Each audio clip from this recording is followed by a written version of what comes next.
새해가 바뀜으로 해서 저나 여러분 교회적으로나 새로 시작한다는 각오와 마음으로 이번 주부터 출애굽기 강연을 시작하겠습니다. 출애굽기를 택한 이유는 단순합니다. 구약 성경에서 창세기와 맞먹을 정도로 중요한 책이고 지금껏 우리가 살펴본 내용과도 바로 연결되는 책이기 때문입니다. 하나님은 창세기에서 믿음의 조상인 아브라함에게 언약을 체결했습니다. 출애굽기에서는 그 언약을 구체적으로 실현하는 내용이 나옵니다. 하나님이 아브라함에게 하신 언약은 우리가 이미 배운 바대로 창세기 15장 13절에서 21절에 나오는 것인데, 아브라함에게 네 몸에서 날 자가 내 후계자가 될 것이다. 또 그의 후손들이 비록 이방에서 400년간 종살이를 할지라도 반드시 장성해서 가나안 땅을 기업으로 소유시키겠다는 약속이었습니다. 지금 이제 그 약속하신 400년이 지난 것입니다. 하나님 당신께서 하나님의 때에 이르자 그 약속하신 바를 하나님이 이루기 시작하는 것입니다. 믿음의 조상인 아브라함의 언약을 계승하는 오늘날의 신자들도 현재 내 자신의 삶에 이 출애굽의 은혜가 실현되고 있는지 그걸 한번 우리 출애굽기를 보면서 점검해 볼 필요가 있는 것입니다. 구약 성경에서 가장 빈번하게 반복되는 말씀이 바로 이 출애굽 이야기입니다. 그만큼 구약 백성들에게 하나님이 꼭 가르쳐주고 싶은 중요한 진리라는 뜻입니다. 나는 너희를 애굽에서 구원해낸 하나님이다. 그 선포를 지루할 정도로 계속합니다. 출애굽 사건을 회상을 하면은 하나님 당신이 누구인지 어떤 일을 하시는지 알 수 있다는 겁니다. 당신의 백성과 공동체를 어떻게 보호하는지, 어떻게 인도하는지 출애굽기만큼 구약에서 정확하고도 분명하게 게시된 책은 없는 것입니다. 그래서 만약에 믿음이 떨어지거나 하나님 그분에 대한 의심이 들거든 출애굽 현장, 그 홍해의 언덕으로 되돌아가라, 그것입니다. 실제로 유대인들은 현실에 고난이 부딪힐 때마다 그랬습니다. 심지어 자기들이 우상숭배의 죄 때문에 이방민족을 통해서 하나님에게 징벌을 받고 있을 때도 뻔뻔스럽게 이 출애굽을 기억해냈습니다. 그래서 하나님의 구원에 대한 소망을 버리지 아니하고 믿음을 회복하고 결국 구원을 얻었다는 것이 구약 성경에 일관되게 그들이 고백하는 내용입니다. 세상의 어떤 민족도 체험은커녕 알지도 못했던 그런 하나님의 권능과 사랑을 생생하게 또 풍성하게 체험했고 지금도 그런 은혜 가운데, 은혜스러운 통치 가운데 있다고 고백하면서 모든 감사와 경배와 찬양을 그분께만 돌렸습니다. 그런데 문제는 구약 성경이 그렇게 강조하는 내용이었고 유대인들도 실제로 그렇게 받아들였는데 왜 지금껏 유대인들은 예수님의 십자가 구원의 은혜를 가장 완악하게 거부하는 민족의 대표가 되었느냐는 거죠. 그들은 자타가 공연하다시피 구약 성경의 전문가입니다. 지금도 살아 역사하시는 유일하신 창조주 여호와 신앙을 굳건하게 유지하고 있습니다. 도덕적으로나 지성적으로나 종교적으로 세계에서 가장 경건한 민족입니다. 그럼 그 유대인들의 오류는 무엇이냐면 그들의 신앙과 우리의 신앙에 어떤 차이가 있느냐는 거죠. 출애굽기는 세상 왕국의 노예, 즉 사탄의 종이 되어서 사망의 자리에 있던 사람들을 전적으로 하나님의 유월절 어린 양의 피를 가지고 구별해서 구출해내는 스토리입니다. 신학적으로 따지면 예수님의 십자가를 가장 잘 예표하는 책입니다. 간단하게 여러분 이렇게 생각해 보십시오. 구약에서 가장 중요한 인물은 모세입니다. 가장 중요한 사건은 출애굽입니다. 신약에서 가장 중요한 인물은 예수님이요. 가장 중요한 사건은 십자가의 죽음과 부활인 것입니다. 하나님 구원의 절대적인 진리를 성경에 계시해 놓았는데 결국 성경이 유도하는 바는 모세를 예수 그리스도와 출애굽을 십자가 사건과 분리해서 해석하지 말라는 것입니다. 그런데 유대인들은 예수님의 모습에서 모세를 전혀 발견하지 못했고 십자가에서 사건을 출애굽과 전혀 연결시키지 못했던 것입니다. 그러니까 그들은 신약 성경의 진리됨도 부인하고 예수님의 메시아됨은커녕 그 선지자 중에 한 사람도 인정을 안 하는 것입니다. 구약 성경만 믿는 반쪽짜리 절름발이 신앙이 된 겁니다. 여러분, 성경은 창세기부터 시작해서 요한계시록까지 오직 예수에 관한 얘기입니다. 예수님의 십자가에 관한 설명입니다.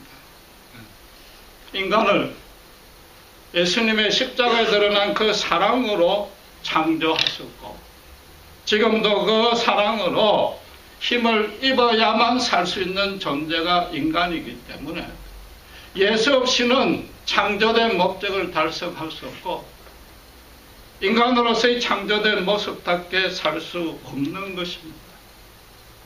궁극적으로 한 개인의 인생이나 이 인류 전체의 역사도 결국은 예수님의 사랑으로 완벽하게 그분의 뜻에 맞게 완성시킬 것입니다. 한마디로 쉽게 말해서 유대인들은 여호와 하나님만 믿었고 예수를 믿지 아니한 겁니다. 그건 기독교 신앙이 아니요 하나님에 대한 신앙도 아닌 것입니다. 예수 십자가 은혜 안에 들어오지 아니하면은 믿음이 출발된 것도 아닌 것입니다. 여러분, 그래서 출애굽기를 앞으로 우리가 보고 배울 때에 크게 두 가지 관점에 주목하셔야 됩니다. 첫째는 예수님의 십자가 은혜를 더 풍성하게, 더 깊게 발견해 내셔야 됩니다. 둘째는 모세의 모습에서 예수 그리스도의 모습을 찾아내야 되고 우리 또한 모세처럼 살아야 되는 겁니다. 출애굽기는 크게 두 부분으로 나뉩니다. 전반인 1장에서 18장까지는 모세의 출생과 소명을 받고 난 이후에 동족을 출애굽으로 구원하고 시내산까지 이끄는 여정과 그 역사를 기록한 것입니다. 후반부 19장에서 40장까지는 시내산에서 율법을 전수받는 과정과 그 구체적인 내용을 기술해냈습니다. 홍해의 큰 기적을 맛보고 약속의 땅, 젖과 꿀이 흐르는 땅에 너희가 들어가서 이방인들 앞에서, 이방 민족들 앞에서 어떻게 살아야 될 것인가? 하나님의 자녀답게 사는 것이 어떤 것인가? 그걸 규정한 것입니다. 신약적인 의미로 따지면 전반부는 칭의의 부분이요, 후반부는 성화를 이루는 방안에 대한 설명인 것입니다. 그리고 우선 첫째 1장 2장은 이스라엘의 구원자로 부름받은 모세의 출생 배경과 성장 과정을 설명해 놨습니다. 오늘 읽으신 본문은 기근을 피해서 애굽으로 이주했던 야곱의 12아들의 이름이 나옵니다. 나중에 12지파의 선조가 되는 이름입니다. 야곱이 그 아들과 며느리 손자해서 겨우 70명으로 애굽으로 이주했는데 애굽이 나중에 그들을 두려워할 만큼 후손이 하나님의 약속대로 창성해졌다는 간단한 내용입니다. 여러분, 출애굽은 시대적으로 따지면은 여러 가지 한 두세 가지 설이 있는데 정설은 성경에서 말하는 대로 BC 1446년경으로 봅니다. 열왕기상 6장 1절에 솔로몬이 왕이 된 이후에 4년째 되는 해로부터 480년 전에 출애굽이 일어났다고 성경이 증언합니다. 솔로몬이 왕이 된 지 4년째가 BC 966년입니다. 거기에 480년을 버티면 1446년이 됩니다. 모세가 출애굽을 소명을 받은 것이 80세입니다. 그러니까 본문은 모세가 출생하기 전입니다. 그 1446년에 80년을 버티면은 본문의 시기는 BC 1526년경입니다. 애굽에서 종살이한 모든 기간은 나중에 출애굽기 12장 40절에 나오는데 430년 동안 종살이를 한 것입니다. 그걸 역산을 하면은 애굽으로 의지한 것은 BC 1877년경으로 추정이 됩니다. 어쨌든 그 430년 동안 7절에 말씀대로 이스라엘 자손이 생육하고 번성하고 매우 강하고 온 땅에 가득해졌고 9절에서 애굽이 자기들보다 더 많고 더 강해졌다고 걱정할 정도가 됐습니다. 그런데 이건 엄밀히 말하면 불합리한 말입니다. 야곱 가족이 이주한 게 겨우 70명밖에 안 되고 그때 이미 애굽은 세계 최강국이었단 말이에요. 같은 기간에 같은 장소에서 같은 조건을 거주했는데 어떻게 이스라엘만 더 창성할 수 있느냐. 민수기 1장 46절에 가나안을 정복전쟁에 참여할 남자 장정만 60만 3,550명으로 집계됐습니다. 남자 장정미니까 전체 인구는 최하 4배를 하면은 그 당시 인구가 200만 명은 됐다는 겁니다. 출애굽한 이스라엘 인구가. 여러분, 멜데스라고 아시죠? 인구론을 지은 사람이 식량은 산술급술적으로 늘지만은 인구는 기하급수적으로 늘어서 앞으로 식량난이 닥칠 것이라고 저작한 것이 1798년입니다. 그분이 말하기를 인간이 자연적인 상황에 있을 때 25년 한 세대 만에 인구가 2배로 는답니다. 25년을 잡은 것은 아마 그 당시 평균 결혼 연령이겠죠. 간단하게 이렇게 생각하면 됩니다. 단순 계산으로 한 부부가 4명의 자녀만 놓으면 한 세대의 2배가 되는 것입니다. 그럼 430년간 거주했으니까 그걸 25년으로 나누면 17세대가 됩니다. 그럼 70명을 2배로 계속해서 17번 회수하면 얼마 나오는지 아십니까? 무려 943만 명입니다. 그러니까 이 200만 명은 충분히 달성되고도 남는 숫자인 것입니다. 지금은 집집마다 자녀 한 명만 낳고 안경오염에다가 여러 질병이 있고 결혼도 안 알려들고 심지어 동성결혼까지 하니까 인구가 늘 리가 없습니다. 세계적으로 인구가 감소되고 있는데 이 멜데스 때나 더 고대에는 가족 계획도 안 했는데다가 자식이 많은 것이 하나님의 상급이라고 믿었기 때문에 열심히 낳았다. 위생적으로 물론 열악했지만은 야곱만 해도 아들만 12명을 낳았으니까 이스라엘이 창성했다는 것은 이건 의심할 여지가 없는 진실인 겁니다. 그런데 애굽이 자기들보다 더 강하다는 것은 아무리 그렇지만 같은 조건이면 비례해서 그들도 인구가 증가할 텐데 이건 좀 과장된 건 아닌가. 구태여 겁을 낼 정도는 아니지 않는가. 그래서 하나님이 신자를 사랑해서 이스라엘에게는 상급되는 자식을 더 많이 주었고 애굽은 하나님을 모르고 하나님이 미워해서 저출산 감소로 이루었다. 그건 아닌 것입니다. 아무리 하나님의 신자에 대한 사랑을 강조를 해도 우리 스스로 그렇게 해석을 하면은 하나님은 편애하시는 편협한 하나님으로 해석이 된단 말이에요. 그렇게 불신자들에게 하나님을 소개해서는 안 되는 겁니다. 여러분, 옛날에 한국에서 예를 들면은 양반집의 자녀들, 귀하게 자란 자식들은 병약하고 일찍 죽는 경향이 있었습니다. 영양 강인데 운동은 부족하고, 죄송하지만은 주색잡기에 빠져서 그렇습니다.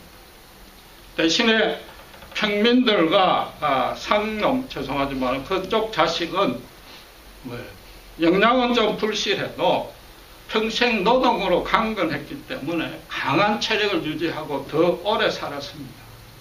지금 이스라엘과 애굽이 똑같은 그런 처지였단 말이에요. 매일 반복되는 노동은 지루했겠지만 그냥 그 일만 하면 먹고 사는데 지장이 없으니까, 다른 말로 특별한 고난이 없으니까 스트레스 안 쌓이고 더 오래 사는 겁니다. 그들이 광야를 방황할 때 애굽의 고기 가마같이 그립다는 것이 그냥 하는 빈말이 아니란 말이에요. 바로 왕으로서는 어차피 이 건축물을 좀 빨리 화려하게 짓기 위해서 어떻게 하든지 그런 대로 잘 먹여야 힘을 쓸 거 아니에요. 잘 먹인 겁니다. 그러니까 상대적으로 이스라엘이 더 창성해질 수밖에 없는데, 여기서 많고 강하다는 것은 체력적으로 우세하고 또 큰 군대를 이룰 만한 숫자가 되니까 이제 겁을 낸다. 그런 뜻인 거죠. 이게 창세기 강의할 때 이미 살펴봤지만은 400년간 종사를 시키는 것은 하나님께서 당신의 백성을 안전하게 보호하려는 하나님만의 비책입니다. 이건 인간이 생각해낼 수 있는 대책이 아닙니다. 인간은 생리적으로 고통을 싫어합니다. 고난을 싫어합니다. 불편해합니다. 거기다가 더 중요한 사실은 남들 밑에 들어가는 것은 죽기보다 싫어하는 자존심으로 똘똘 뭉친 게 인간이기 때문에 다른 나라의 노예가 되겠다고 자청하는 것은 죽었다 깨어나도 생각 못하는 겁니다. 하나님이 지금 가나안 정복 전쟁을 감당할 만한 그 숫자와 규모로 하나님께서 성장시키고 있는 겁니다. 그와 동시에 가나안 족속들이 제발 죄에서 회개하고 하나님 당신을 알려고 당신의 백성들은 노예로 고생시켜 가면서까지 400년을 참고 기다려 줄 겁니다. 이런 신은 세상에 없습니다. 엄밀히 말하면 다른 모든 종교는 인간이 고안해냈기 때문에 인간으로서 그런 생각을 못하니까 당연히 그런 신이 없는 거죠. 살아계신 참 하나님의 생각과 길은 우리 인간의 생각과 길과 아예 차원이 전혀 다릅니다. 당신의 절대적이고 완벽한 섭리를 가지고 당신의 백성을 오묘한 사랑과 권능의 울타리 안에 가둬 놓은 겁니다.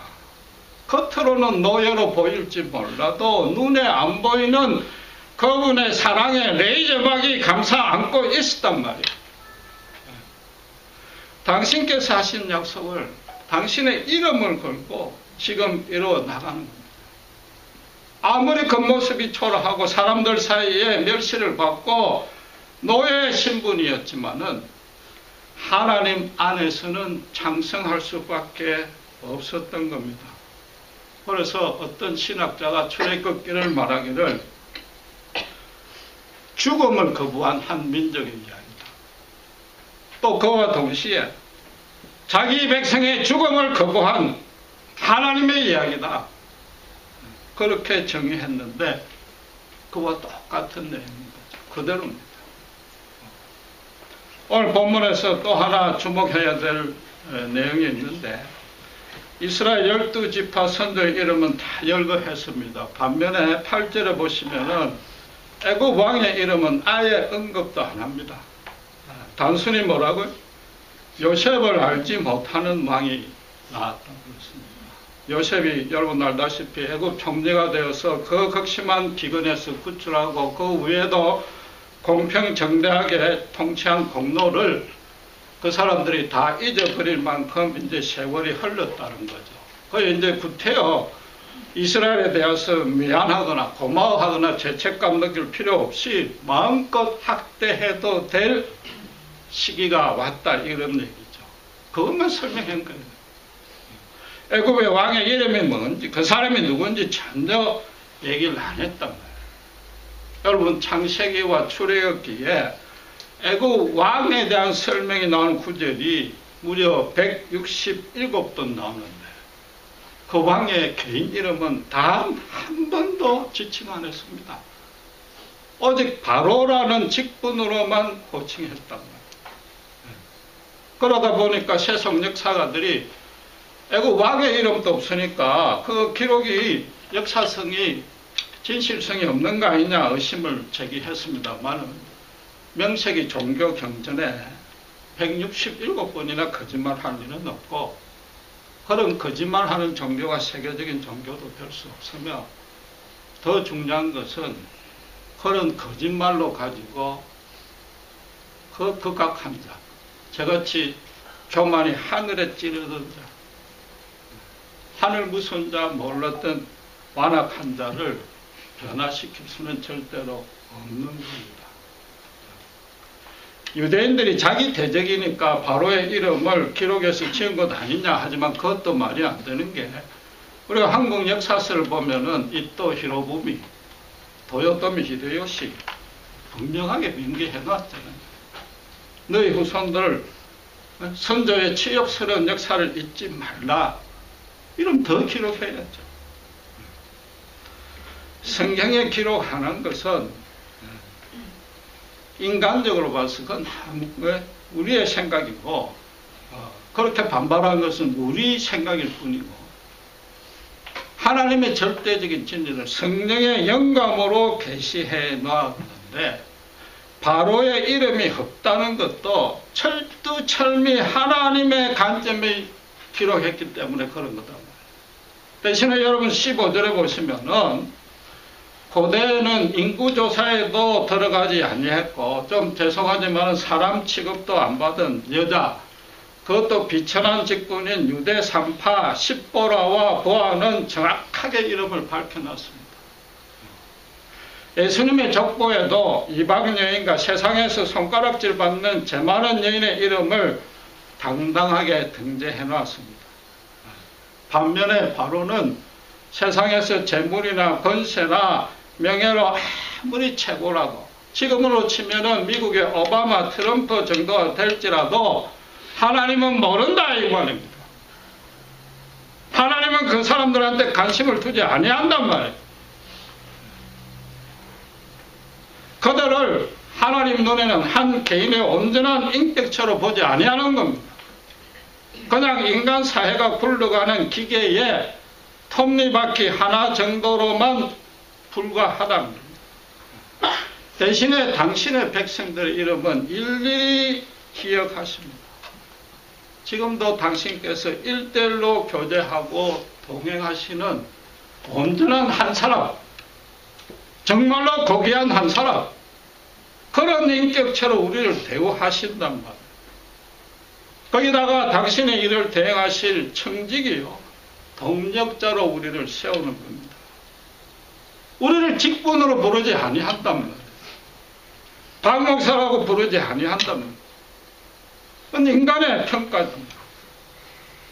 인간과 세상의 평가와 기준은 하나님 당신에게 전혀 문제 삼지 않는다는 겁니다. 당신의 사랑의 품 안에 들어와서 진정으로 겸손하게 자기를 낮추고 하나님의 긍휼만 소망하는 자는 처음부터 끝까지 당신께서 주인이 되셔서 절대적으로 완벽하고 풍성하시고 영원한 권능으로 지금도 붙들어 주시는 겁니다. 여러분, 누가복음에 여러분 잘 아시는 대로 16장 19절 31절에 어떤 비유가 나옵니까? 천국 간 거지와 부자의 비유가 나오는데 놀랍게도 거지 나사로는 이름이 나오는데 부자는 이름이 없습니다. 하나님이 가난한 자를 사랑하고 부자는 싫어한다는 편은 또 다른 편애하는 하나님으로 이해하시면 안 됩니다. 거지는 뭐예요? 세상 조건으로 다 따져도 멸시받고 거지 이름 아는 사람이 누가 있습니까? 아무도 안 알아주지만은 하나님에게 불평할 수밖에 없는 여건인데도 하나님을 믿었다. 그 뜻인 거죠. 대신에 부자는 뭐예요? 그가 형통하는 것, 그가 가진 소유 모든 것이 하나님이 베풀어 주신 것임에도 불구하고 하나님을 안 믿었다. 그 얘기죠. 거지가 객관적으로 따졌을 때 도저히 하나님을 사랑할 수 없는 여건인데 하나님을 사랑했단 말이에요. 하나님을 개인적으로 만났다는 거죠. 하나님 앞에 항복했다는 거죠. 그 비유는 신분과 직분의 비유가 아니에요. 하나님 안에 이름이 있는 자인가, 하나님의 이름을 모르는 자인가, 그 비유란 말이에요. 지금 출애굽기 서론 중에 서론인데 본문에 보다시피 이스라엘은 이름을 지명해서 불러낸다고 지금 선언합니다. 12지파 선조의 이름은 구약 성경의 대표적 원리에 따르면은 그 아브라함의 언약에 기꺼이 동참하는 자, 이스라엘 그게 200만 명이 되었든 900만 명이 되었든 한 사람 한 사람 이름을 다 기억하신다는 겁니다.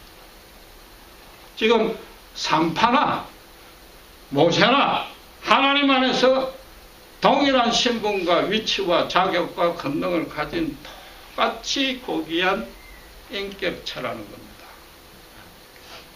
한 사람 한 사람을 지명해서 불러냈다는 얘기는 각 개인을 1대1로만 사랑할 뿐만 아니라 그 각 개인에 대해서 또 그 개인이 모이는 공동체에 대해서 하나님이 이미 완벽한 계획을 마련해 넣으셨다는 뜻입니다.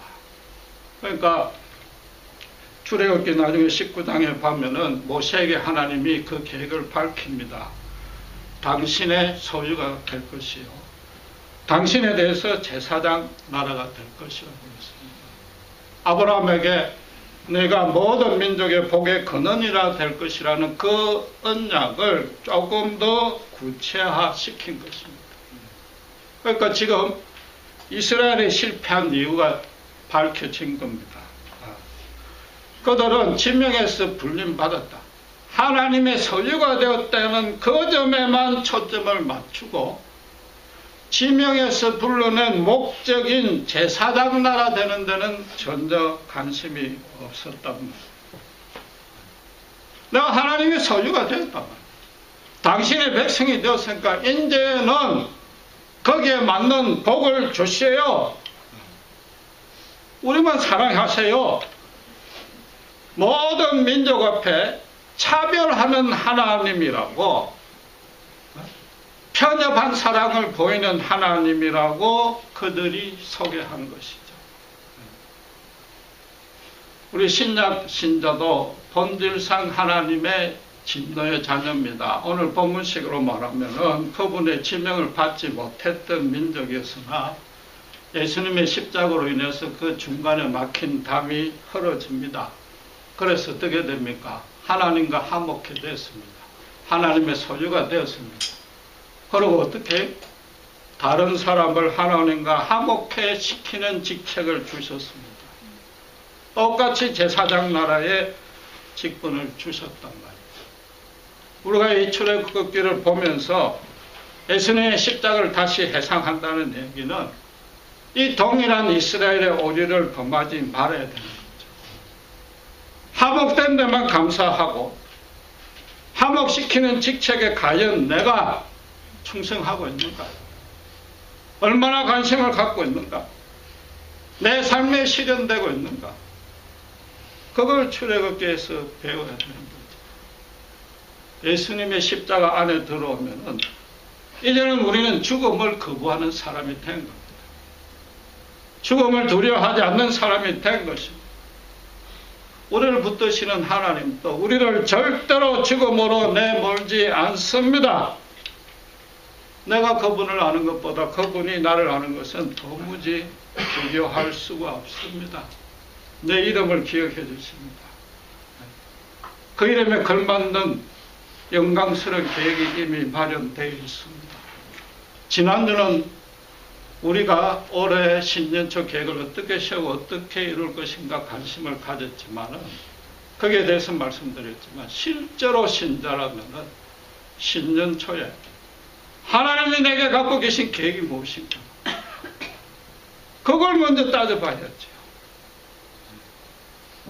불행하게도 많은 신자들이 하나님의 그 계획은 관심이 없고 심지어 내 이름조차도 하나님이 알고 있는가? 혹시 모르는 것 아닌가? 그런 상황에 처해 있단 말이에요. 하나님 제가 봉사 얼마 했습니까? 헌금 얼마나 많이 했습니까? 예배나 기도 모임에 빠진 적이 없지 않습니까? 그런데도 아직도 제 모양이 왜 이 꼴입니까? 그 무슨 말이에요? 하나님 내가 모르십니까? 이름으로 지명해 불렀는데 혹시 내 이름 모르면 내 이름 제발 알아달라는 거 아니에요? 엄격히 말하면 구약의 이스라엘보다도 더 못한 신학입니다. 그들을 우리가 절대 정죄할 수 없는 겁니다. 여러분 하나님 예수 그리스도를 믿는 순간에 우리 이름은 하늘의 생명책에 올라가 있습니다. 더 정확히 말하면 이미 올라가 있는 그 이름을 하나님이 먼저 찾아와서 구원을 베푸시는 겁니다. 내가 예수님을 영접하는 그거는 공식적으로 이제 하나님께 불려 나왔고 하나님의 소유가 되었고 하나님의 제사장 나라로 서겠다는 겁니다. 매일의 삶은 하나님의 책임입니다. 이미 화목됐습니다. 우리에게 맡겨진 것은 화목해 하는 직책뿐인 겁니다. 여러분 간단하게 예수 믿는 믿음을 정리해보면 그 특권이 뭐냐 정리해보면 하나님은 오바마도 모르고 트럼프도 모릅니다.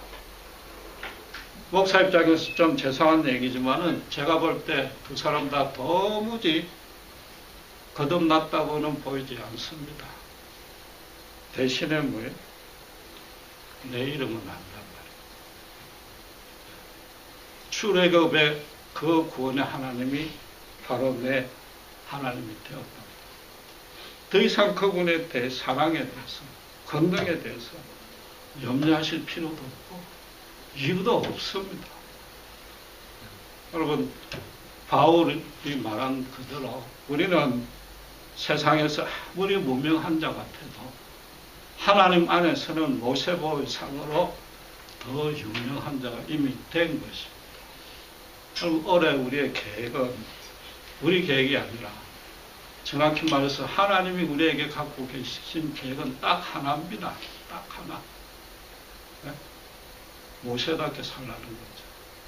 너무 그리 거창하게 생각할 것 없이 올해만큼은 세상에서 예수 믿는 자답게 가장 적은 일에서도 그리스도의 빛을 드러내고 가장 적은 자에게도 예수님의 사랑을 나눠주라. 그게 하나님의 올해 우리 계획이자 그것이 바로 우리 계획이 되어야 되고 오늘 본문이 말하는 바입니다. 기도하겠습니다.